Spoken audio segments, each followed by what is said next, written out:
दोस्तों नमस्कार। मैं प्रशांत कौशिक संवाद इंडिया मंच पर आप सभी का हार्दिक स्वागत करता हूं, हार्दिक अभिनंदन करता हूं। आप सभी जानते हैं इस समय लोकसभा चुनाव की तैयारियों में सभी राजनीतिक दल लगे हुए हैं और लगातार नए-नए जो राजनीतिक दलों के जो नेता हैं, वह जिस तरह की उनकी कार्यशैली इस समय सामने आ रही है, वह कई सारे सवाल भी उठा रही है और लगातार जो राजनीतिक प्रतिबद्धता होती है, जो राजनीतिक विचारधारा के को लेकर राजनीतिक दल आगे बढ़ते हैं और उसके जो नेता लगातार उनको लेकर आगे बढ़ते हैं, उसमें इस तरह से चुनाव के समय में जिस तरह से दल बदल दिखाई देता है बड़े स्तर पर और ज्यादातर हर राज्य में ऐसी चीजें सामने आ रही हैं कि वर्तमान सांसद या पूर्व सांसद या विधायक या दूसरे अन्य नेता वह अपनी राजनीतिक पार्टी को बदल रहे हैं और जहां उन्हें चुनावी हित अपने नजर आ रहे हैं वह उसके हिसाब से अपनी जो राजनीतिक गोटी है उसको फिट कर रहे हैं और उस तरह से विभिन्न राजनीतिक दलों में वह अपना सामंजस्य स्थापित कभी करते हुए हमें दिखाई दे रहे हैं। और उत्तर प्रदेश भी जो राजनीति है उत्तर प्रदेश की भी, यह भी वर्तमान में बहुत ही चर्चा में इस समय है और खास तौर से गांधी परिवार को लेकर राजनीतिक चर्चा बहुत गर्म है इस समय राजनीतिक गलियारों के अंदर। और जो अमेठी और रायबरेली 2 कॉन्स्टिट्यूएंसी ऐसी हैं जो लगातार गांधी परिवार की को लेकर चर्चा में है कि अगर आपसे राहुल गांधी अमेठी से चुनाव लड़ेंगे, सोनिया गांधी के एब्सेंस में रायबरेली से कौन होगा? और उसी उसी तरह पे अगर हम वरुण गांधी की बात करें, वह भी लगातार राजनीतिक सुर्खियों में इस समय बने हुए हैं। कि आप सभी जानते हैं कि वरुण गांधी जो पीलीभीत से वर्तमान के सांसद हैं, 3 बार के सांसद लगातार हैं, उनका टिकट इस बार बीजेपी ने काट दिया है। और हालाँकि उनकी जो माँ हैं, मेनका गांधी जी, उनका टिकट सुल्तानपुर से बीजेपी ने घोषित कर दिया है और जब से पीलीभीत से वरुण गांधी का टिकट कटा है, तब से यह लगातार राजनीतिक गलियारों में कयास लगाए जा रहे हैं, क्या वरुण गांधी इसके प्रत्युत्तर में बीजेपी को किस तरह से अपने राजनीतिक कदम उठाकर किस तरह से उसका जवाब देंगे। हालाँकि आज वरुण गांधी की टीम की तरफ से ऐसा बताया जा रहा है कि उन्होंने इस बात का खंडन कर दिया चुनाव लड़ने का और कहा है कि वह मेनका गांधी अपनी माँ के चुनाव प्रचार की जिम्मेदारी संभालेंगे। लेकिन उसके बावजूद भी लगातार यह कयास लगाए जा रहे हैं कि वरुण गांधी रायबरेली से भी चुनाव लड़ सकते हैं। ऐसा भी कहा जा रहा है बीजेपी उन्हें रायबरेली से भी उतार सकती है। विभिन्न तरह की चर्चाएं इस समय राजनीतिक क्षेत्र में है वरुण गांधी को लेकर। क्या वे कांग्रेस पार्टी ज्वाइन करेंगे? जैसे अधीर रंजन चौधरी ने कहा है कि उनका स्वागत है कांग्रेस पार्टी में। समाजवादी पार्टी की तरफ से भी कुछ लोगों का कहना है कि वरुण गांधी समाजवादी पार्टी में आ सकते हैं या उनके समर्थन से कहीं से चुनाव लड़ सकते हैं। तो तमाम तरह की बातें वरुण गांधी को लेकर लगातार की जाती रही हैं और इन बातों की कितनी सच्चाई है, उसका धरातल में वास्तविक आधार क्या है, इन सब बातों पर चर्चा करने के लिए आज हमारे साथ देश के बहुत ही वरिष्ठ पत्रकार इस चर्चा में जुड़े हुए हैं। उनका परिचय मैं आप सबसे करा देता हूँ। हमारे साथ मुकुल त्रिपाठी जी लखनऊ से जुड़े हुए हैं, बहुत सीनियर जर्नलिस्ट हैं और अनेक वर्षों का उनका पत्रकारिता का अनुभव है। बहुत-बहुत स्वागत करता हूँ, बहुत-बहुत अभिनंदन करता हूँ। मुकुल जी, आप तो लखनऊ में बैठे हैं सीधे और लखनऊ की राजनीति के साथ-साथ पूरे प्रदेश की राजनीति पर आपकी निगाह लगी हुई है। और वरुण गांधी बड़े नेता हैं भारतीय जनता पार्टी के भी और सभी की उनकी जो राजनीतिक शैली है, सभी बखूबी जानते भी हैं उनकी राजनीतिक शैली को। जिस तरह से उन्होंने मुखरता के साथ जो वर्तमान सरकार है मोदी जी की, उसको लगातार उनकी नीतियों की मुखरता के साथ आलोचना करते रहे हैं। और उन्होंने कभी भी अपने स्टैंड्स को समझौता नहीं किया है, उनकी नीतियों के प्रति अपना असंतोष जाहिर उन्होंने खुलकर किया है, स्पष्ट रूप से किया है। तो तभी से ऐसा कहा जाने लगा था कि इस बार जो लोकसभा चुनाव 2024 में शायद ही उन्हें टिकट मिले और ऐसा हुआ भी, बीजेपी ने उन्हें टिकट नहीं दिया है। लेकिन उसके बावजूद भी आज की स्थिति में तो बीजेपी में बने हुए हैं, लेकिन आने वाले समय में क्या कदम उनका होगा, इसकी तरफ सभी की निगाहें लगी हुई हैं। आपको क्या लगता है वरुण गांधी की राजनीतिक दिशा और दशा किस तरह से आने वाले समय में हमें दिखाई देगी? मुकुल जी। देखिए इनका वरुण गांधी का टिकट कटना अपने आप में ये हम लोग पहले भी कयास लगा रहे थे कि जिस तरह से वो मुखर होकर वो सरकार के अपनी ही सरकार के खिलाफ बोल रहे हैं और उस वक्त उनके ऊपर बीजेपी ने कोई ना अंकुश लगाया ना किसी बड़े नेता ने उसको खंडन किया या इनको समझाने की कोशिश की। ये उसी अपनी गति से चलते रहे और बड़ी रैलियों में इन्होंने बहुत चाहे वो मुखर होके किसानों का मसला हो, चाहे आपका ये जो फौज में भर्ती हुई थी अग्निवीर, इसको लेके बड़े-बड़े मतलब सरकार की बेसिकली धज्जियाँ उड़ाई और मंच से उड़ाई और खुलेआम उड़ाई, जो बेखौफ होके उड़ाई जिसे कह सकते हैं। तो इसका मैसेज एक्चुअली बहुत ऊपर गया और सब देखते हैं। देखिए यहाँ पे सोशल मीडिया और उनकी आईटी सेल इतनी एक्टिव है कि जरा सा कोई विरोधी बोलता है तो उसको पूरे देश भर में दुनिया भर में फैला देते हैं। ये तो अपने इनके खुद के सांसद हैं, उन्होंने किया और वो भी ऐसे सांसद जो 3 बार के सांसद हैं और तीनों बार बीजेपी से लड़े। ऐसा भी नहीं कि वो किसी और पार्टी से कहीं गए हों, शुरू से बीजेपी में है। माताजी उनकी 6 बार की सांसद है। तो माताजी का उनका बीजेपी वालों का ये कहना है कि इनकी माँ ने, मेनका गांधी ने बहुत मुद्दे उठाए, लगातार मुखर होके बोली है और अपने क्षेत्र में काम किया है। क्षेत्र में इनकी अच्छी पकड़ है। इस बनस्पत इनको टिकट दिया जा रहा है। तो ये बड़ा हास्यास्पद है कि क्या वरुण गांधी ने कुछ ऐसा नहीं किया? वरुण गांधी ने कोई मुद्दे नहीं उठाए, वरुण गांधी ने अपने क्षेत्रवासियों की सेवा की। उनका कहना माँ ने ज्यादा काम किया और बेटे ने बिल्कुल अपने क्षेत्र को किनारे कर दिया। तो इनकी बातों से, खुद की बातों में ही ये साफ पता चलता है कि वरुण गांधी ने को खुद समझ में आ गया कि आखिर उनका टिकट इस बस पर, अगर इस बात पे काटा गया है तो उन्होंने कोई काम नहीं किया है। तो अगर किसी भी आदमी का, और 3 बार से सांसद है, करेंगे क्या? अब इनके पास ऑप्शन क्या है? देखिए, अभी ना इनकी माताजी का तो खैर है ही नहीं, अभी कल का दिन बचा हुआ है, कल तक अभी चाहे तो नॉमिनेशन कर सकते हैं। तो 3 ही 4 ऑप्शन है इनके पास, 3 ही ऑप्शन है बेसिकली। या तो ये निर्दलीय चुनाव लड़े, जिसकी संभावना कम जताई जा रही है। दूसरा, या फिर ये सपा के पास आ जाए। सपा के पास ऑफर अगर रहता है तो अब इतना कम दिन बचा है कि अब कोई मतलब ही नहीं है इस बात को बात करना है, ये भी खत्म हो जाता है। अब तीसरा ये है कि चुनाव ही नहीं लड़े, बैठ जाए घर पे। लेकिन ऐसा नेता जो 3 बार से क्षेत्र में बैठा हुआ है, इसको क्या?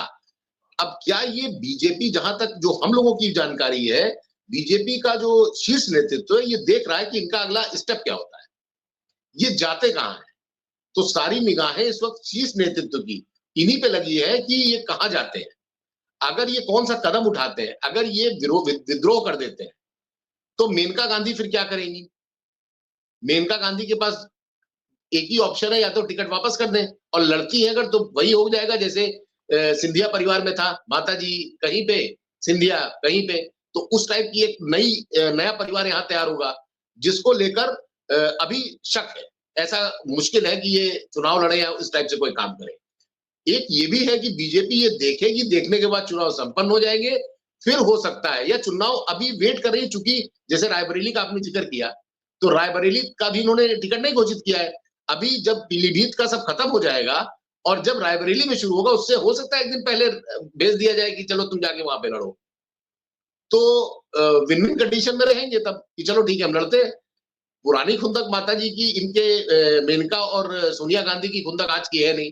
वो संजय गांधी के बाद जब परिवार लेके हट गई वहां से, उनकी डेथ के बाद से, तो तब से उनका चला आ रहा है। और 6 बार की सांसद है। 6 बार की सांसद मायने रखता है कि 25 साल से वो कम से कम सांसद है वहां पे। तो इनके परिवार की ये सीट है। अब वहां पे जतिन प्रसाद का जाना, ये अपने आप में बहुत बड़ी चीज है, क्योंकि जो मेरे सूत्र बताते हैं कि वरुण गांधी ने इन सालों में पीलीभीत, पिछले 3-4 साल से इन्होंने अपनी एक आर्मी बना रखी थी। जो युवा लड़के थे, इनके पास, जैसे जो गंगवार जी वहां के जो सपा के प्रत्याशी हैं, उनका अभी कल ही मैसेज आया है, आज या सवेरे का मैसेज है शायद, कि उनके पास वरुण गांधी के लोगों का फोन आ रहा है। फोन आ रहा है। तो अगर जतिन प्रसाद को ऐसा कोई झटका लगता है कि इनकी नीचे से ही, अगर जो मेन आर्मी है, जो इन्होंने पूरे लोकसभा में, जिसकी संख्या हजारों में है, इन्होंने अपनी आर्मी बना रखी है, अगर एक इंस्ट्रक्शन अगर इनकी तरफ से चला गया, क्योंकि सामने बात आएगी नहीं, लेकिन अगर जतिन प्रसाद के ऊपर कोई ऐसा चीज आती है और नीचे से पूरा वोट डाइवर्ट होता है सपा की तरफ या किसी और पार्टी पे, और जतिन प्रसाद लूज होते हैं, तो ये साफ माना जाएगा कि वरुण गांधी ने बगावत की है, वो भी बिना बोले। उस स्थिति में फिर वरुण गांधी के पास कोई ऑप्शन नहीं रहेगा बीजेपी का। हालांकि वरुण गांधी ने कहा है कि वो अपनी मां का प्रचार करेंगे, प्रचार प्रसार में जुटेंगे। लेकिन आप ये बताइए कि मुझे कुर्सी से उतार के अगर माताजी के साथ में, माताजी अपने आप में इतने सक्षम है कि वो अगर 2 बार अगर लोकसभा में टहल ले, तो उनको कोई हराने की, तो उनको उनके सामने कोई है ही नहीं। वो उनकी एक जिसे कहते हैं कि लिखी लिखाई सीट है, और उस पर उनको जीतना ही जीतना है। तो बीजेपी ये प्रयोग कर रही है और इनका उपयोग करेगी। ये इनकी अभी देख रही है कि ये कब तक शांत रहते हैं। वरुण गांधी ने भी कुछ नहीं बोला, इनकी तरफ से एक जारी हुआ कि हाँ ऐसे रहेगा वैसे रहेगा, लेकिन जो सांसद रहता है उसको भी अंदर रहता है कि मुझे अब की बार फिर लड़ने का मौका दिया जाए। और बीजेपी जिस तरह से लगातार कानपुर और इस तरफ के जितने भी लीडर्स हैं, सबके टिकट काट रही है, स्टैंडिंग के काट रही है, और जिसमें कई ऐसे थे जो दोबारा लड़ सकते थे, तो उनका भी देखा जाएगा कि इसमें वरुण गांधी अब क्या करते हैं, उनका अगला कदम क्या होगा। तो बीजेपी के जो शीर्ष नेतृत्व है वो उनके सिर्फ अगले स्टेप का वेट कर रहा है।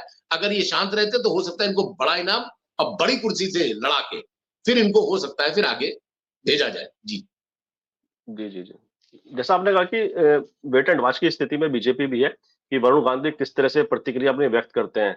हालांकि इसमें एक बात अगर विशेष नोट करने वाली है कि जो वरुण गांधी के एक्स हैंडल है, ट्विटर हैंडल है, उस पे अभी तक इन्होंने इस पे ना कोई अपनी प्रतिक्रिया दी और ना ही मां मेनका गांधी के जो टिकट हुआ है उसके प्रति भी कोई स्वागत उन्होंने या धन्यवाद पार्टी नेता को नहीं जताया है। और मेनका गांधी की सोशल मीडिया पर भी हम देख रहे हैं कि किस तरह की कोई प्रतिक्रिया स्वागत वाली या धन्यवाद वाली शीर्ष नेतृत्व के प्रति आभार जताने वाली टिकट होने के पश्चात नहीं है कोई प्रतिक्रिया। तो ये भी कहीं ना कहीं नाराजगी का एक संकेत तो है ही। लेकिन साथ ही कहीं धर्म संकट तो पैदा नहीं किया परिवार के अंदर की माता जी का टिकट कर दिया है, बेटे का टिकट काट दिया है। तो ऐसे में दोनों के सामने एक धर्म संकट है कि वह इस पे प्रतिक्रिया किस तरह से दे, क्यों एक टिकट हो गया, एक टिकट कट गया। तो ये क्या रणनीति है बीजेपी की कि दोनों को ऐसा फंसा के रखा है कि आप अपना जो गुस्सा है उसे भी जाहिर नहीं कर पा रहे हैं क्या? क्या रणनीति है बीजेपी की इसको लेकर? देखिए, अभी तक मेनका गांधी ने जैसे जिनको भी टिकट मिला उन्होंने शीर्ष नेतृत्व को धन्यवाद दिया है। जितने भी टिकट है, चाहे वो राजनाथ सिंह का हो, चाहे खुद प्रधानमंत्री मोदी हो, सबने धन्यवाद दिया कि हाँ मुझे चुना गया। मैंने मेनका गांधी की तरफ से एक कोई ना ट्वीट एक्स पे आया है ना कहीं पे आया है, उन्होंने मीडिया में बात ही नहीं बोली है। और सबसे बड़ी बात, अभी तक वो क्षेत्र में भी अभी उन्होंने प्रचार शुरू नहीं किया है। टिकट घोषित हुआ, अच्छा टाइम हो गया है। और कोई भी नेता होता है, चाहे कितना भी बड़ा नेता हो, टिकट फाइनल होने के 48 घंटे 50 घंटे में पहुंच जाता है अपने क्षेत्र में। बहुत ज्यादा, क्योंकि आज की डेट में किसी का चुनाव 100% जीतना, कुछ नेता हैं जिन पे कह सकते हैं, लेकिन सब पे नहीं होता। कि लागू नहीं होता कि आप टिकट मिल गया आप जीत जाए और जाए ही ना। लेकिन इस तरह से इग्नोर करना ये भी एक दर्शाता है कि मेनका गांधी भी वेट एंड वॉच की स्थिति में है। और चूंकि इनका पीलीभीत में कल खत्म हो जाएगा, तो कल तक का एक रहेगा कि कल तक क्या होता है। ये बहुत बड़ी आपकी चुनाव सबके लिए, चाहे वो समाजवादी पार्टी हो, कांग्रेस हो, चाहे बीजेपी हो, इनके लिए, क्योंकि निचले स्तर पर क्या चल रहा है, जो लहर क्या है, जो फ्लोटिंग वोट होता है, जो लास्ट टाइम पे अपना मन बदलता है कि हमको फलाने जगह देना है, ढकाने जगह देना है, उसके ऊपर काफी चीजें, महंगाई, बेरोजगारी, ये सब चीजें हैं। और इन्हीं मुद्दों पे आगे वरुण गांधी ने आवाज उठाई थी। तो वरुण गांधी या तो वो झूठ बोल रहे थे कि जब वो सरकार के खिलाफ थे, या अभी अगर कोई मौका देखते हैं और वापस बीजेपी में लड़ते हैं, जबकि पीलीभीत की इनकी परंपरागत सीट है, गांधी परिवार दोनों, मेनका और इनकी, उसको छोड़ के अगर ये अपनी नई किसी कॉन्स्टिट्यूंसी में आते हैं, तो उसका असर पुरानी कॉन्स्टिट्यूंसी में क्या जाएगा? भाई मतदान तो आपका होगा, तो मतदान से पहले ये चीजें फाइनल हो जाएंगी ना कि वरुण गांधी का क्या, किस तरह से वरुण गांधी को उपयोग किया जा रहा है। तो पीलीभीत की जनता को सोचना पड़ेगा कि अभी तक वो जो मंच पे बोल रहे थे वो सब झूठ था, और अब जो बोलेंगे वो भी झूठ ही बोलेंगे। फिर बात पहुंच जाएगी आगे आगे प्रधानमंत्री जी के पास, वो भी जितना बोलते हैं जुमला बोलते हैं, ये भी बोल के गए थे, जुमला बोल के गए थे। आगे जो अपनी माता जी का प्रचार प्रसार करेंगे अगर जाते हैं अपनी टिकट होने के बाद, तो दोनों सीटों पे असर पड़ेगा कि पब्लिक जानती है कि देखिए बेरोजगारी से, महंगाई से हर आदमी त्रस्त है। 2 रुपए का पेट्रोल सस्ता करने से ना आप खुश होते, ना हम खुश होते, ना मेरा ड्राइवर खुश होता, कोई कुछ नहीं होता। 2 रुपए ज्यादा हो कम हो, आदमी को तो चलना ही है, जिसको ऑफिस जाना है वो तो भरा के ही जाएगा, वो बस से नहीं जाएगा। और बस में जो हालत रहती है, तो ये जो मुद्दे उठाए थे, इन मुद्दों पे अगर वो स्टैंड रहते हैं, वही चीज आ गई, तो इनके कैरेक्टर पे भी एक क्वेश्चन मार्क लग जाएगा कि समय रहते जब ये इनको बोलना था बोले, और जब लगा कि मेरी कुर्सी जा रही है तो सरेंडर कर दिया। जो आमतौर पे नेताओं में होता है कि आप गोड़ पकड़ लेते हैं कि आपकी कुर्सी, आप ही के बेटा और आप दोनों सांसद हो, और एक को अगर काट दिया जाए और इतना बड़ा हो, तो आपको दुख नहीं होगा? आप दिल से सोचिए, क्या मेनका गांधी बहुत खुश होंगी? मेनका गांधी विचार नहीं कर रही होंगी। लेकिन ऑप्शन क्या है आपके पास? रहना आपको सत्ता में ही है। बिना सत्ता में रहे ये ऐसे नेता हैं जो बड़े नेता कुर्सी जाते ही उनका धीरे धीरे आपके आना लोग बंद कर देते हैं। जब आप किसी काम ही के नहीं रह गए, तो 100 लोग अगर आपके साथ हैं, तो मुश्किल 10 या 15 लोग रह जाते हैं जिनको कभी आपने उपकार किया होगा, जो कभी आपको मिलेंगे और आपका सम्मान करेंगे। अदरवाइज चाहे वो अधिकारी हो, चाहे वो नेता हो, कुर्सी उसके लिए सबसे महत्वपूर्ण होती है। जब तक वो कुर्सी पे रहता है, उसकी इज्जत दूसरी रहती है। कुर्सी से उतरने के बाद हो सकता है आपको अपना ब्रीफकेस उठाना पड़े, क्योंकि परिवार बड़ा है, पैसा है, इतने साल से सांसद है, तो स्टाफ की इनके पास कमी नहीं है, तब भी इनके पास एक पूर्व सांसद रहेंगे। तो ये चीजें, लेकिन कुर्सी पे रहने का डीएम के ऊपर असर पड़ता है, एसएसपी के ऊपर आप 4 काम करा सकते हैं, ये फिर आप नहीं करा पाएंगे। आपकी हो सकता है वो सुने भी ना, सरकार डबल इंजन की है, जो अगर आपने बगावत की तो ऊपर से मैसेज आएगा इनका कोई काम नहीं करना है, तब आप क्या करेंगे? और अगर आप इधर आते हैं, ठीक है, आप सरेंडर कर देते हैं कि ठीक है, हम शीर्ष नेतृत्व के से सरेंडर कर रहे हैं, तब आप अपने पब्लिक की नजर में आपको फिर वही बोला जाएगा कि ये बोले थे सर, उस वक्त जो बोला था इन्होंने सब झूठ जुमला मारा था कि ये होना चाहिए, वो होना चाहिए, तो ये कोई सुधार की बात नहीं कर रहे थे। तो इस वक्त वरुण गांधी बहुत विकट स्थिति में है कि उनका अगला कदम उनके पूरे कैरियर को डिसाइड करेगा। जीतना हारना अलग बात है, वो बीजेपी में आएंगे और वो जीतेंगे, कोई मैं उसमें दो राय नहीं है, लेकिन जनता के बीच में इनकी जो पीलीभीत की जनता है, जब वो वोट करेगी और अपने ही नेता को क्षेत्र छोड़ने के बाद रायबरेली में देखे कि हमारा नेता शीर्ष नेतृत्व ने कहा मैं लड़ूंगा, जाके बोल देंगे, वहां जाएंगे फिर बीजेपी की तारीफ करेंगे, बहुत जाहिर बात है। वहां तो मंच पे नहीं बोल सकते कि प्रधानमंत्री जी ये नहीं कर रहे, वो गलत कर रहे हैं, किसानों पे वो हो रहा है, तब तो उनको अच्छी बात बोलनी पड़ेगी। तो पुरानी बातों से फिर उनको वहां की जनता फिर इनको जज करेगी कि इन्होंने वो गलत बात बोली। तो ये राहुल गांधी, ये क्या कहते हैं, वरुण गांधी के ऊपर एक बहुत बड़ा है। और कांग्रेस में मैं मानता हूं कि अधीर रंजन चौधरी ने इनको ऑफर दिया, अधीर रंजन चौधरी का ऑफर आया कि आप कांग्रेस से लड़िए, लेकिन अधीर रंजन चौधरी की क्या हैसियत है? अधीर रंजन चौधरी अपनी खुद कुर्सी बचा ले अब की बार, उनके खिलाफ भी अच्छे कैंडिडेट आ गए हैं, लेकिन यही बात अगर राहुल गांधी या प्रियंका गांधी ने बोली होती तो इसका एक बहुत बड़ा असर होता। तो ये चीजें अधीर रंजन चौधरी को बहुत सीरियस मीडिया में नहीं लिया, एक मुद्दा बना कि कांग्रेस जा सकते, एक ऑप्शन है। समाजवादी पार्टी ने एक ऑप्शन दिया, लेकिन इन सब में जाने से बेहतर मुझे लगता है कि वरुण गांधी ये निर्दलीय लड़ते, लेकिन निर्दलीय लड़ने पे फिर वही होता, बगावत है। तो कांग्रेस इनको, बीजेपी इनको इस वक्त देख रही है कि लास्ट मोमेंट तक इनकी अगला स्टेप क्या रहता है, ये शांत रहते हैं क्या? अगर शांत रहते हैं तो फिर इनको बुलाया जाएगा, नड्डा जी सब लोग समझाएंगे, तुम जाओ रायबरेली में लड़ो। रायबरेली में कांग्रेस ने भी अभी सीट फाइनल नहीं की है, खुदा ना खास्ता प्रियंका आ जाती है तो बहुत दिलचस्प चुनाव हो जाएगा। उधर अमेठी में किसको उतारते हैं, ये भी एक दिलचस्प होगा, क्योंकि 2 सीटें भी कांग्रेस ने बिल्कुल नहीं छुआ है।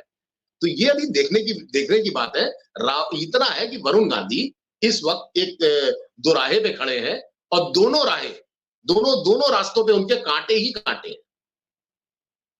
कांटे हैं। वो किस तरफ जाते हैं, इधर भी कांटा है, एक तरफ कुआं है, दूसरी तरफ खाई, आप ये भी कह सकते हैं कि बीजेपी के साथ जाना उनके पूरे कैरेक्टर पे प्रश्न लगा देगा।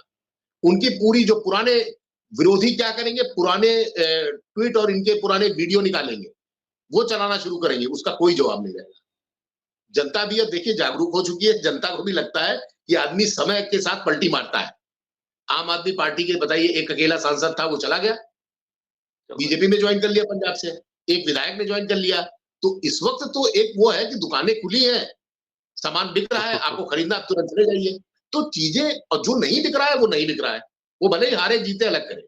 लेकिन कांग्रेस के साथ बहुत बड़ी मतलब ये कांग्रेस वालों की एक मूर्खता है कि इनको जल्दी से जल्दी जो भी डिसीजन होना, जैसे बीजेपी 401 402 टिकटें फाइनल कर चुकी है, इन सब मैनेजमेंट में बीजेपी के पास ज्यादा वो नहीं रहता, जैसे लास्ट टाइम पे जो करेंगे, अब की बार इन्होंने बहुत पहले कर दिया। हालांकि 19 से है, अब पहले नहीं कह सकते, लेकिन 19 तारीख को जो अप्रैल में चुनाव है उसके उन्होंने सारे टिकट फाइनल कर दिए। तो वो चीजें कांग्रेस को भी, आप डिफेंसिव ऑफेंसिव दोनों देखिए ना, कौन कैसे खेल रहा है, ये भी एक गेम ही है। आप एक कदम आगे रहते हैं, आपको 3 कदम पीछे आना पड़ता है। इलेक्टोरल बॉन्ड वाले मसले पे बीजेपी इसको दबाने के लिए डेली नया कुछ ना कुछ शगुफा छोड़ रही है। सुबह जारी होता है, शाम को काट हो जाता है, यही इनके साथ हमेशा रहता है। कोई भी आप मामला देख लीजिए, एक बड़ी खबर सुबह आती है, शाम तक वो खबर खत्म हो चुकी होती है। मोदी जी की कहीं रैली होती है तो बाकी सब चीजें किनारे हो जाती है। तो मीडिया भी इन सब बातों को, जो सोशल मीडिया पे ठीक है, लेकिन सोशल मीडिया पे आप एक बात मानिए, आज की डेट में जो रीच है वो सोशल मीडिया की ज्यादा है बनस्पत इलेक्ट्रॉनिक मीडिया के जो मेन चैनल। आप कभी भी इनको उठा के देख लीजिए, उनके जो व्यूअर्स हैं और इनके जो व्यूअर्स हैं, दोनों में जमीन और आसमान का अंतर है। 43-47% वोट पिछली बार पाए थे, आप 50% करने की सोच रहे हैं, तो क्या सब आपने अच्छा कर दिया है? अरे राम मंदिर में दर्शन करने वाले लोग बीजेपी को वोट नहीं देना चाहते। वो जो आ रहा है, जा रहा है, दर्शन करके जो आ रहा है, वो क्या सारा बीजेपी का वोटर है? नहीं। उसमें भी बहुत सारे ऐसे लोग हैं जो मंदिर के नाम पे जा रहे हैं। और मंदिर तो अब बोल ही नहीं, बीजेपी और प्रधानमंत्री जी भी नहीं मंदिर का बोल रहे, जिक्र कर रहे हैं। ऐसी क्या वजह है कि मंदिर को किनारे सेकेंडरी कर दिया गया है? अब केजरीवाल मुद्दा बन गए हैं, अब 400 पार मुद्दा बन गया है। 400 पार आना ही नहीं, उसके बाद भी 400 पार है। कर्नाटक में 200 पार बोल रहे थे, आया क्या? नए नए बिहार नए में नए बोल रहे नारे थे। गढ़े जाते हैं, नए नए नारे गढ़े जाते हैं राजनीति में, और आम आदमी को कहीं ना कहीं प्रभावित करने की कोशिश होती है नए नए नारे स्लोगन के द्वारा कि किस तरह से हम आम आदमी को देखिए, प्रभावित कर सकते हैं। बिल्कुल सहमत हूं। आप ये बताइए कि बीजेपी और चाहे वरुण गांधी का मुद्दा मैं 1 मिनट के लिए हटा रहा हूं, बीजेपी आपकी ये बताइए कि गुजरात में क्यों नहीं किसी से टाई अप करती है इलेक्शन से पहले? बाकी जगह उसको क्या जरूरत है?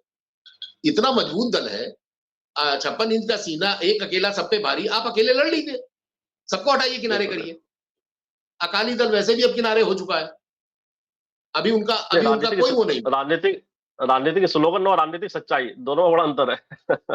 तो उसको अब पब्लिक जुमला समझने लगी है। अगर कोई भी चीज मोदी जी बोलते हैं मंच से, तो जो आते हैं ताली बजाते हैं, लेकिन जब वो वहां पे 50,000 1 लाख जो भी लोग हैं, लेकिन जब ये 140 करोड़ का देश है, ये जब मैसेज वायरल होता है, तो बहुत से लोग टीवी पे भी हंसते हैं, बड़ी संख्या में लोग हंसते हैं। इसके जब ट्वीट आते हैं, तो ट्वीट का आप जरा कभी मोदी जी से लेके अमित शाह जी का लेके आप किसी भी बड़े नेता का ट्वीट देखिए, उसमें उनके प्रशंसक या तो बहुत प्रशंसक रहेंगे या पूरे विरोधी रहेंगे। और तरह तरह नारी शक्ति की बात करते हैं, आप ट्विटर उठाइए और ट्विटर उठा के एक दिन ट्विटर पे आप कार्यक्रम करिए कि कौन कौन से आदमी ने क्या क्या बोला।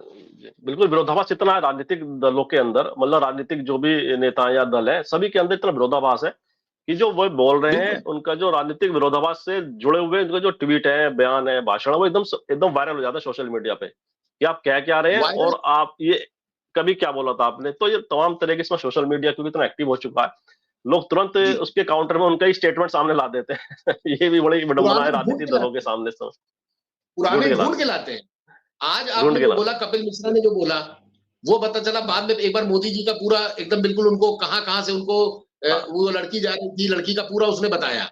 उसके बाद आज कपिल मिश्रा की क्या हालत है, लेकिन जवाब नहीं दे पाते कि उन्होंने वो मैं वही कह रहा हूँ कि एकदम से काउंटर हो जाता है एकदम से। और अब की बार चुनाव इसलिए भी महत्वपूर्ण है कि एक शो में शायद आप ही के या किसी में था, मैं तो उसमें उन्होंने बताया, जो हमारे सहयोगी थे, उन्होंने बताया था कि मायावती को अब की बार या समाजवादी पार्टी को ऐसे कैंडिडेट करने चाहिए जो जहां मोहम्मदन ज्यादा है वहां पे मोहम्मदन उतारे ही ना, और वही मायावती कर रही है। ये समाजवादी पार्टी ने तो बड़ा अच्छा काम किया है, मायावती ने तो सपा का साथ दे दिया है, और अब की बार कम से कम 10 सीटें फंसी है। मायावती ने जैन तक को टिकट दिया है। तो अगर मान लीजिए या ठाकुर को टिकट दिया है, मेरठ का हाल देखिए, मेरठ में अरुण गोविल को उतारा है। अरुण गोविल अचानक से पैराशूट वाले हैं। अब वहां जो अग्रवाल साहब थे, राजेंद्र अग्रवाल क्या नाम है उनका, जो आपके संतोष है पार्टी के अंदर, असंतोष है पार्टी के अंदर, खासतौर से ब्राह्मण समुदाय में असंतोष देखा जा रहा है। आप तो मेरठ में बैठे हैं, मैं लखनऊ से आपको बता रहा हूँ, क्योंकि मेरठ में रहा हूँ, अमर उजाला में मैं तैनात रहा हूँ, मेरे बहुत वहां पे सब लोग हैं, वो बताते हैं कि निचले लेवल पे बहुत ज्यादा विद्रोह है। वो मेरठ के रहने वाले कितनी बार जाते हैं। ऐसे पैराशूट कैंडिडेट, कंगना रनौत लीजिए, कंगना रनौत को उतारने से क्या फायदा मिलेगा? कंगना रनौत कितने दिन रहेंगी वहां पे? अगर यही था तो सनी देओल थे। आप कितने बॉलीवुड और ये जो अपने भोजपुरी फिल्मों के स्टार हैं, इनको क्या उतारे? एक बात कभी निरुआ से पूछ लिया जाए, आपने क्या किया है? सांसद निधि से तो हर आदमी काम करता है, आप केंद्र से लड़के क्या लाए? सांसद तो केंद्र से, सांसद निधि तो आप सांसद बन जाइए, हमारा बजट है, हमने सड़क बनवा दी, ये कर दी, तो उसका काम है। आप अपने घर के बड़े, आपको बच्चों को खाना खिलाना आपका काम है ना। वो पापा से मांगेगी फीस क्या है, पापा फीस दे दो। लेकिन यही काम जनता और सांसद के बीच में एक संबंध रहता है, आदमी आता है वो देता है। लेकिन जब केंद्र से लड़के आजमगढ़ के लिए बहुत बड़ी चीज लाएंगे, तब आपको माना जाएगा, इतिहास आपको याद करेगा। उपलब्धियां क्या है आपकी उपलब्धियां क्या है जो अलग से आपने बनाई है अपनी संसदीय क्षेत्र के अंदर, वो ज्यादा महत्वपूर्ण है। राहुल गांधी हो, प्रियंका हो, वरुण गांधी हो, मेनका गांधी हो, गांधी परिवार के दो फाड़ करने में ये शुरू से जब ये हटे हैं, तब से बीजेपी ने इसका प्रयोग किया है, उपयोग किया है, उपभोग किया है, तीनों चीजें की है। चलो इसी विषय पर आते हैं, इसी विषय पर अब भी करने जा रहे हैं जी, अब भी करने जा रहे हैं, इसी विषय पर लौट के आते हैं। हाँ, तो जैसे वरुण गांधी आपने भी कहा कि उनका एक पर्सनल, उन्होंने अपना एक बेस ऐसा बना हुआ है पीलीभीत के अंदर कि समर्थक वर्ग बहुत बड़ी तादाद में, उनका व्यक्तिगत समर्थक वर्ग है। और जैसे मेनका गांधी भी 6 बार की सांसद है, 3 बार के सांसद वरुण गांधी है, तो लगातार 8-9 लोकसभा ये रिप्रेजेंट ये परिवार करता रहा है लगातार। तो बड़ा वर्ग है इनके पास, व्यक्तिगत समर्थक वर्ग जो कहा जाता है इनका। तो ऐसे में जो वरुण गांधी का टिकट कटने से जो इनका व्यक्तिगत समर्थक तैयार हुआ है पीलीभीत कॉन्स्टिट्यूंसी के अंदर, पीलीभीत के संसदीय क्षेत्र के अंदर, उसके अंदर तो नाराजगी जरूर होगी, रोष जरूर होगा। तो वह किस तरह से पूरे इस चुनाव को प्रभावित करने की क्षमता रखता है, कहीं ना कहीं उसका असर इन चुनाव में बीजेपी के कैंडिडेट के खिलाफ देखा जा सकता है बिना कुछ कहे भी। बिल्कुल देखा जा सकता है। इसका शुरुआत हो चुकी है। जो वहां के मैंने आपको पहले भी बताया था, जो गंगवार है वहां के जो सपा के प्रत्याशी हैं, वो तो मीडिया पे बोल चुके हैं कि हमें वरुण गांधी के लोगों के फोन आ रहे हैं कि हम आपका समर्थन देंगे, हमारे पास ऊपर से आदेश है। अब ऊपर से आदेश, उन्होंने या तो ये जुमला छोड़ा होगा या अगर सच्चाई है इसमें, तो सच्चाई इसलिए मानी जा सकती है कि 3 बार का सांसद, एक गांधी परिवार की वो सुरक्षित सीट, उस पे अगर आप जतिन प्रसाद जैसे जो एक बार जीते सांसद मंत्री भी बने थे, उसके बाद बीजेपी ने उठाया मंत्री बना दिया कांग्रेस से निकाल के, उनकी उनकी क्या उन्होंने क्षेत्र में जो इन लोगों का काम था, क्या उन्होंने कभी किया होगा? मंत्री जब तक नहीं बने हैं, उसके बाद ये इस क्षेत्र में आए थे, इनको अचानक से बैठाया गया यहाँ पे। तो जतिन प्रसाद का अभी वो ओरा नहीं है। जतिन प्रसाद और आप वरुण गांधी का अगर व्यक्तित्व देखिए, उनकी भाषा शैली देखिए, उनका क्षेत्र की जनता से जुड़ाव देखिए, उनका मुद्दों पे बात करने का जो अंदाज रहता है, जो पब्लिक को मैसेज देता है, दोनों में जमीन और आसमान का अंतर है।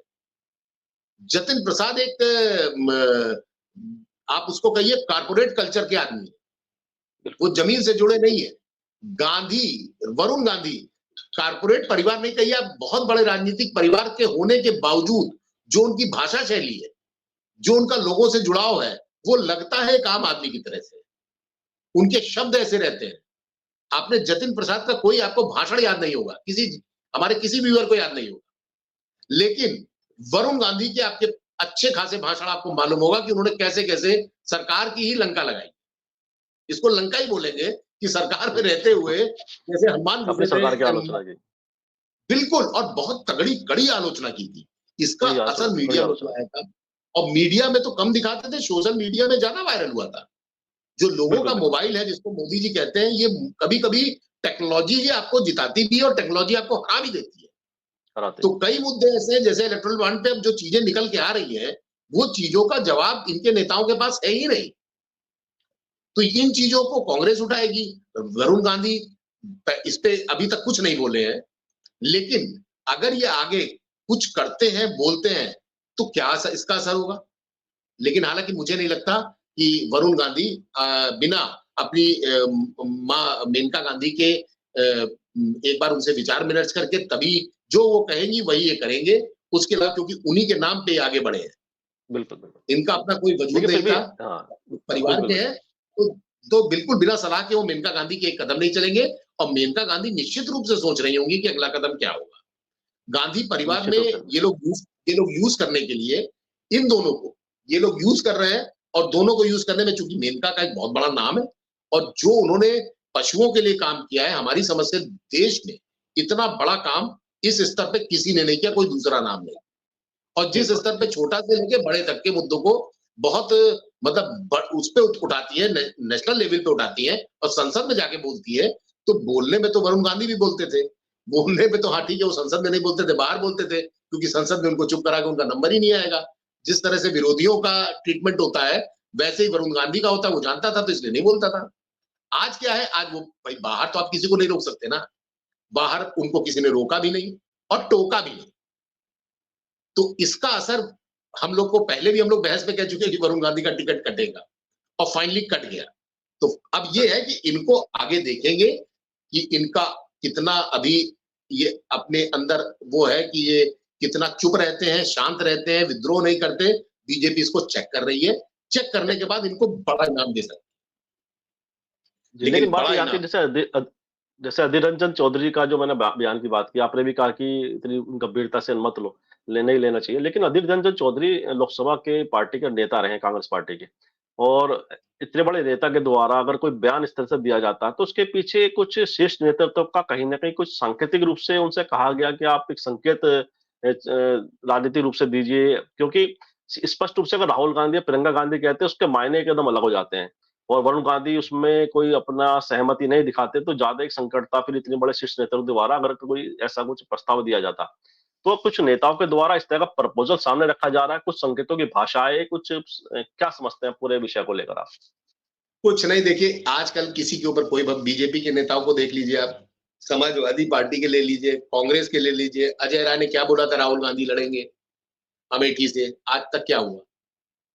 तो वो भी प्रदेश अध्यक्ष है, ठीक है, वो सांसद नहीं है, लेकिन अधीर रंजन चौधरी पहले भी ऐसे बयान दे चुके हैं बहुत सारे, जो विवादित रहे हैं, जो तो उनके ऊपर कितना भरोसा किया जाए। जैसे प्रधानमंत्री जी की बात पे कौन भरोसा करेगा? वो 2047 की बात करते हैं, तो 2000 पहले 22 में किसान को आमदनी उसकी दुगनी कर रहे थे, वो भी एक जुमला था। 2047 में आप रहेंगे, हम रहेंगे, नोबडी नोज, वो रहेंगे खुद भी, ये भी नहीं मालूम है। तो 47 में भी बहुत टाइम है, तो 47 में आप 47 नहीं, आप कहिए हम 36 में भी करेंगे, तो 10 साल बाद क्या आपको हम झेलते रहे? भाई जो पब्लिक इनसे परेशान है, जो पक्ष में भविष्य है में उसकी किसको बात क्या पता कौन। बिल्कुल, तो आप कहते हैं परसों क्या होगा, या फिर हम नहीं बता सकते, आप 2047 की बात करते हैं। तो इन चीजों पे भी जनता गहनता से विचार कर रही है, और इस पे इलेक्टोरल बॉन्ड जो इनका आया है वो गले की हड्डी बन गया है। और हड्डी बनना इसलिए कि लोग इसको पढ़ रहे हैं, इसको जान रहे हैं कि आखिरकार इसमें है क्या। केजरीवाल की बात हो, चाहे सबको आप जेल डाल दीजिए, लेकिन इसकी सहानुभूति की लहर अगर आपके विपक्ष में चली, अगर आपके आपके खिलाफ चली गई, तब आप क्या करेंगे? तो आप एक प्रयोग कर रहे हैं, और ये भी एक प्रयोग है, गांधी परिवार को भी यूज करना एक प्रयोग ही मानेंगे हम इसको। ये प्रयोग कर रहे हैं, प्रयोग करके इनका सिर्फ देख रहे हैं कि अगला स्टेप क्या होगा। बाकी वरुण गांधी ना सपा से लड़ने जा रहे हैं, ना कांग्रेस से लड़ने जा रहे हैं। ये या तो शांत बैठ जाएंगे, सांसदी छोड़ देंगे, और उसके बाद बीजेपी अगर इनको टिकट देती है रायबरेली से कहीं पे, तो फिर इनका एक आत्मसम्मान की बात हो जाती है। कल तक आपने जो बीजेपी पे क्वेश्चन उठाए थे, उस पर आप क्या जवाब देंगे जब आप वापस पुराने लोग मिलेंगे, और वही इनके भाषण जब वायरल होकर इनके ट्वीट पे आने लगेंगे, तब आप क्या करेंगे? जी जी, जी, जी। जैसा आपने रायबरेली की बातें लगातार सामने आ रही है कि ऐसा कुछ लोगों का कहना है कि रायबरेली से भाजपा के उम्मीदवार वरुण गांधी हो सकते हैं, और आपने भी कहीं न कहीं कहा कि अगर ऐसा कुछ संभावना होती है। लेकिन ऐसे में देखें पूरी गांधी परिवार की जो राजनीतिक यात्रा है, सोनिया गांधी, मेनका गांधी को हम खास तौर से इन पे दोनों पे देखें, तो जब से दोनों ने पार्लियामेंट की जो उनकी सफर है शुरुआत हुई है, तो दोनों ने एक दूसरे के संसदीय क्षेत्र में ना तो चुनाव प्रचार किया कभी जाके, ना ही उनके विपक्ष में इन दोनों परिवारों ने कुछ बोला एक दूसरे के खिलाफ, चाहे पार्लियामेंट के अंदर हो या पार्लियामेंट के बाहर हो। तो ऐसे में अगर रायबरेली से बीजेपी वरुण गांधी को चुनाव लड़ने के लिए कहती है, क्योंकि दोनों परिवार अभी तक आमने सामने कभी चुनाव नहीं लड़े, ना एक दूसरे के प्रति इन्होंने कोई चुनाव प्रचार में भाग लिया है, तो ऐसे में तो ये आमना सामना करने को वरुण गांधी तैयार हो सकते हैं क्या? अगर पूरे हम इतिहास को भी देखें, गांधी परिवार को, प्रियंका गांधी अगर चुनाव लड़ती है वहां से रायबरेली से, नहीं लड़ती तो अलग विषय हो जाएगा, कोई भी लड़ सकता है फिर। अगर वो लड़ती है, ऐसे में वरुण गांधी का टिकट बीजेपी करती है, तो ये क्या वरुण गांधी तैयार होंगे इसके लिए? देखिए, वरुण गांधी के पास ऑप्शन ही कोई नहीं है, सिर्फ सिवाय मना करने के। लेकिन मना वो क्यों करेंगे? फिर उसके बाद वही आती है बात कि सामने कौन है। अगर कांग्रेस पहले अपना प्रियंका गांधी का नाम घोषित करती है, तो वरुण गांधी के पास एक क्वेश्चन मार्क रहेगा कि लड़े कि ना लड़े, तो उनके पास मैं नहीं लड़ना चाहता। और अगर वरुण गांधी आ जाते हैं, तो फिर प्रियंका गांधी क्या करती है और कांग्रेस क्या करती है? तो ये सवाल तो अभी भविष्य का हो गया कि दोनों और के लिए। ये फिर मैं कहूंगा ये बहुत बढ़िया प्रयोग है बीजेपी का। बीजेपी इस मामले में मास्टर है, इसकी हम लोग को सराहना करनी चाहिए कि उस समय पे कैसे लोगों का उपयोग करती है, उसके बाद निकाल के बाहर करती है कि हमें आपकी जरूरत ही नहीं। ऐसे कई उदाहरण है, सही उदाहरण। आपको कई उदाहरण है कि हमको जब आपकी जरूरत ही लिया। ये आप हाल में ही पासवान ब्रदर्स का देख लीजिए, परिवार का। बिल्कुल, बिल्कुल। उनको मालूम था कि रामविलास पासवान की जो सिंपैथी है, वोट गेन करेगा उनका लड़का, तो उनका उनका जो है क्या कहते हैं, चाचा को किनारे करके एकदम किनारे कर दिया, और पहचानते नहीं, और चाचा टहल रहे इधर उधर कि हम क्या करें। तो ये चीजें, हाँ, ये चीजें अभी बहुत मतलब आप ये मान के चलिए कि अभी हम लोग को देखने वाली होंगी कि अभी और क्या क्या होता है, क्योंकि अब जो बहुत कम सीटें बची है बीजेपी के पास, बदलाव की तो बीजेपी में गुंजाइश भी नहीं रहती, बशर्ते कोई हादसा या कुछ ना हो जाए। लेकिन ये जो सीटें हैं, इन सीटों पे बहुत हम लोग को निगाह बनानी पड़ेगी। और ये दोनों सीटें समझ लीजिए, एक देश के सबसे बड़े मोदी जीत रहे हैं बनारस में, उनको छोड़ दिया गया है। राजनाथ जीत रहे हैं, वो छोड़ दिया गया। अमित शाह जीत रहे हैं, वो छोड़ दिया गया है। लेकिन गांधी परिवार की 2 सीटें कहाँ जा रही हैं, इसमें पूरे देश की निगाह, शायद इससे बड़ा इलेक्शन दोनों जिलों की जनता, दोनों लोकसभा की जनता के लिए बहुत बड़ा एक, हम लोग के लिए पूरे देश का एक वो हो जाएगा विषय, यहाँ पे कौन कौन प्रत्याशी आ रहा है। जीतना हारना तो बात की बात है, दोनों ठोक बजा के सोच रहे हैं, समझ रहे हैं किसको उतारे। हो सकता है राहुल गांधी दोबारा लड़े, 2 सीटों से लड़ जाए, तो ये भी उनको पहले अमेठी में आना चाहिए था, फिर उसके बाद जाते।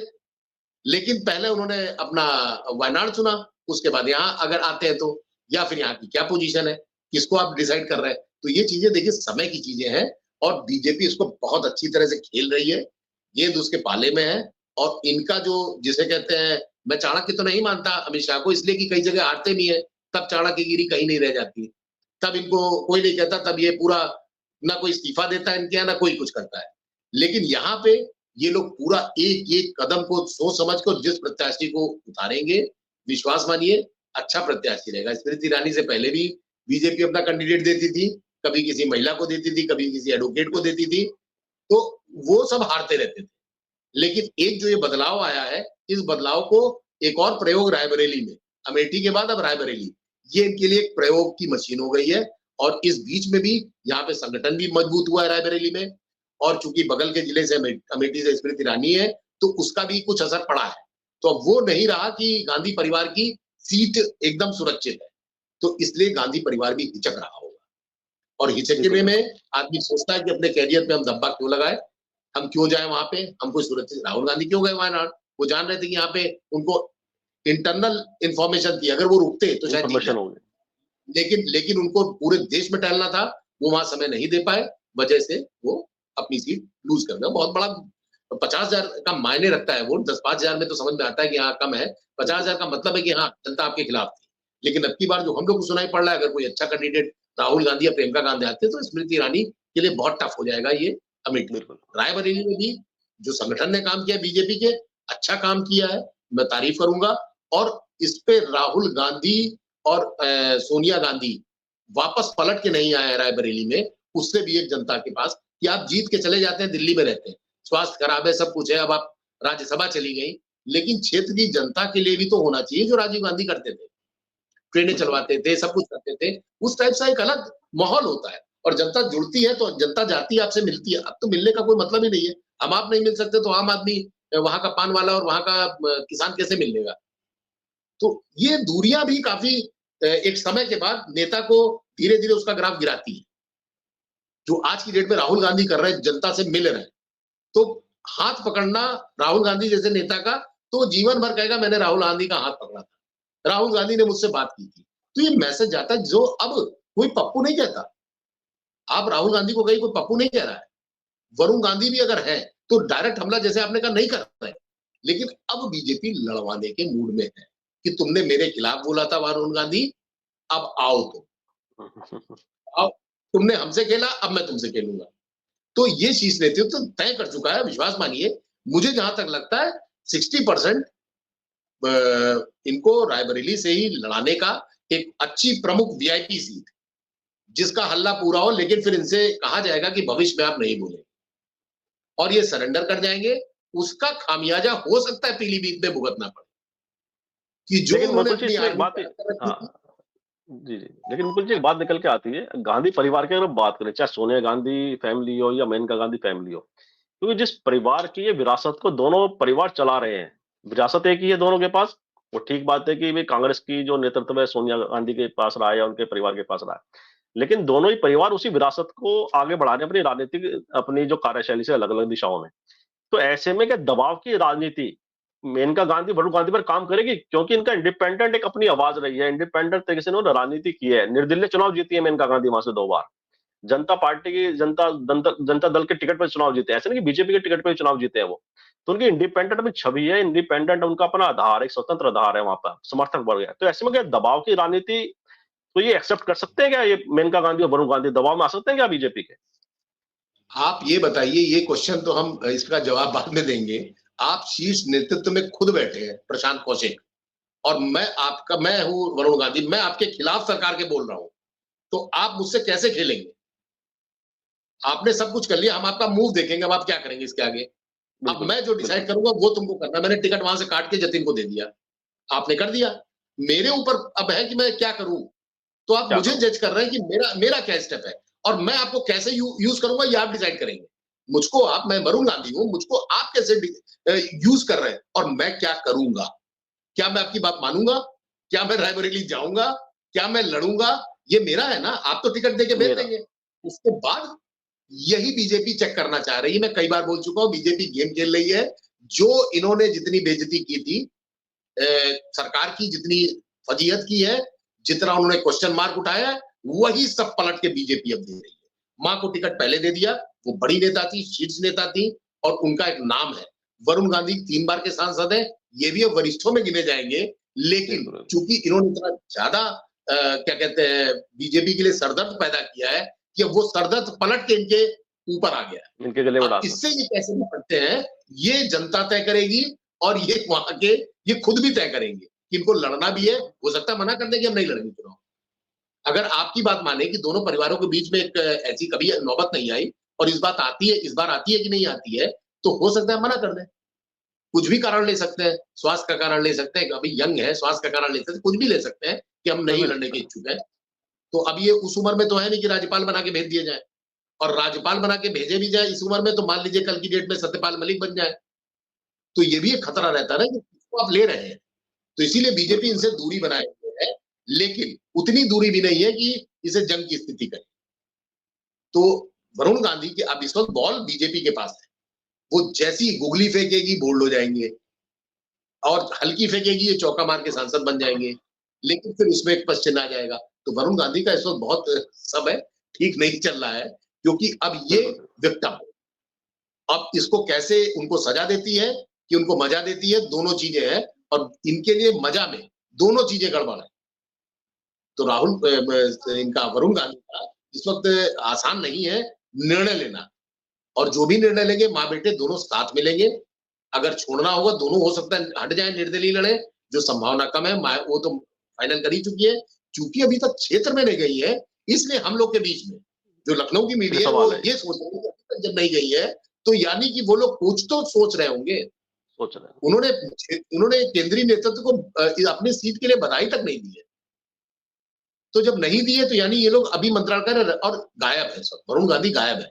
2 दिन से वरुण गांधी का कुछ भी नहीं है। कुछ ना नहीं है। कोई स्टेटमेंट है, ना कोई मीडिया से मिले हैं, ना उन्होंने अपना कोई आक्रोश व्यक्त किया है, ना कुछ किया है। तो ये चीज़ें भी एक सोचने वाली बात है कि दोनों लोग कुछ मंत्रालय तो कर ही रहे हैं कि हमारा भविष्य क्या हो।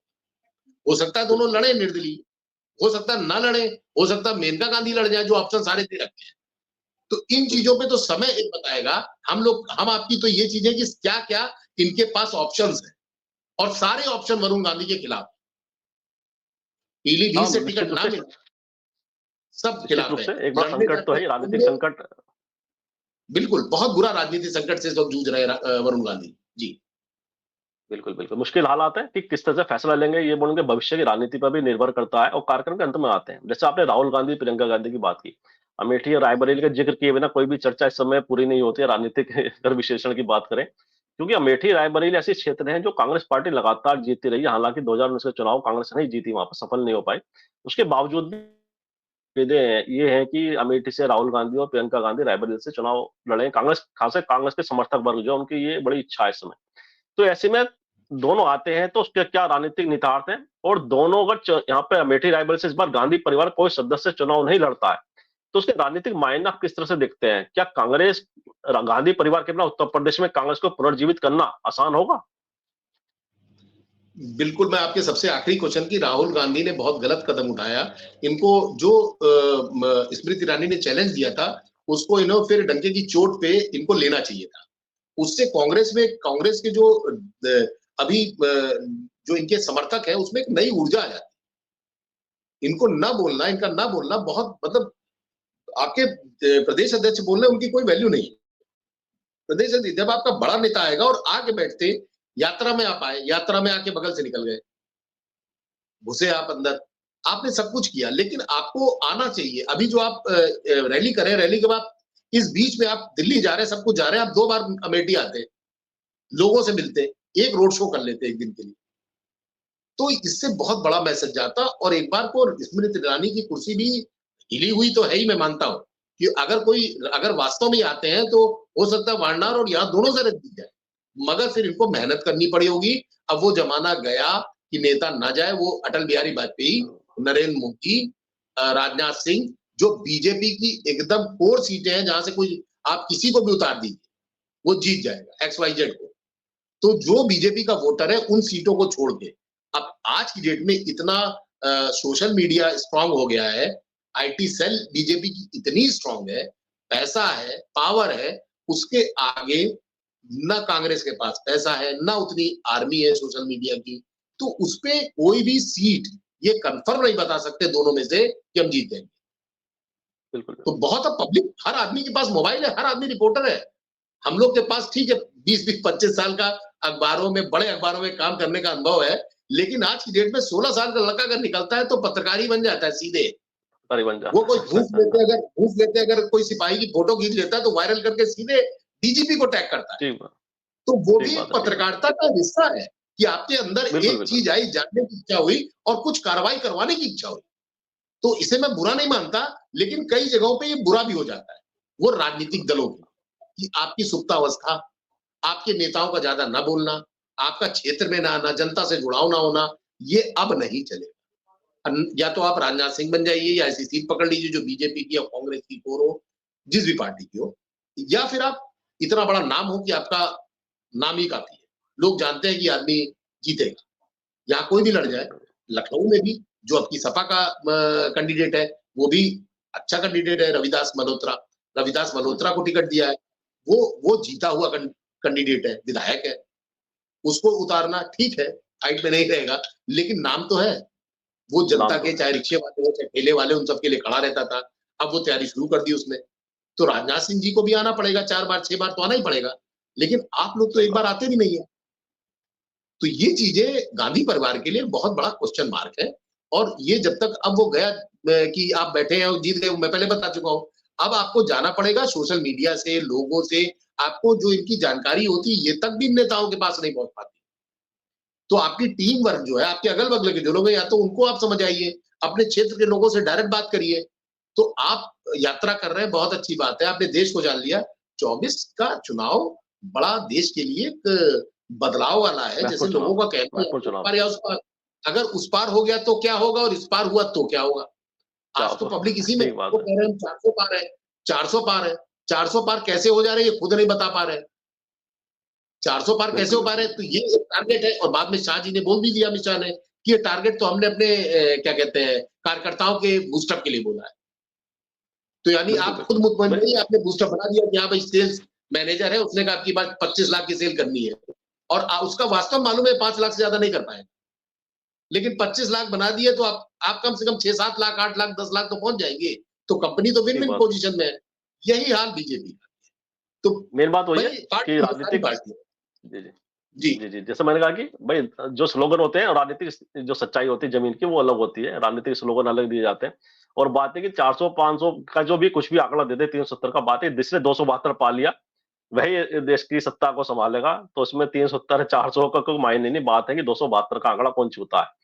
और जी। ऐसा लगता है कि इसमें गांधी परिवार की जो राजनीतिक जो लड़ाई है, चाहे वो मेनका गांधी परिवार हो या सोनिया गांधी, राहुल गांधी हो, तो सबके सामने इसमें राजनीतिक उहापोह की स्थिति है उत्तर प्रदेश को लेकर खास तौर से। तो खास तौर से 4 जो लोकसभा कॉन्स्टिट्यूएंसी उनको लेकर दोनों परिवार कहीं न कहीं इस समय अनिश्चय की स्थिति में है कि क्या निर्णय उनके लिए जाएँ, किस तरह से राजनीतिक संदेश उनके द्वारा दिया जाए।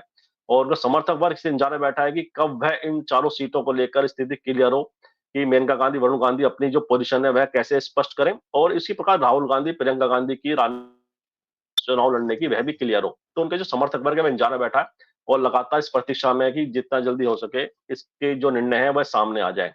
और आने वाला समय बताएगा कि किस तरह से यह अपना स्टैंड लेते हैं राजनीतिक रूप से उत्तर प्रदेश की राजनीति को, कि उस दिशा और दशा कितना उसमें भूमिका निभाते हैं उसे तय करने में। इन्हीं शब्दों के साथ आज की चर्चा को विराम भी देते हैं और मुकुल जी ने जिस तरह से पूरे विषय को सारगर्भितता प्रदान की, पूरा विश्लेषण किया, मुझे विश्वास है हमारे दर्शकों को चर्चा ज़रूर पसंद आएगी। मैं मुकुल जी का बहुत-बहुत धन्यवाद व्यक्त करता हूँ, बहुत-बहुत आभार व्यक्त करता हूँ। बहुत-बहुत धन्यवाद। और मैं आप सभी से भी आग्रह करता हूँ कि इस वीडियो को लाइक करें, शेयर करें, कमेंट करें। साथ ही संवाद इंडिया चैनल को सब्सक्राइब के साथ बेल आइकन जरूर दबाएं, जिससे संवाद इंडिया के अपडेट आपको समय से मिलते रहे। आप सभी का बहुत-बहुत धन्यवाद, बहुत-बहुत अभिवादन।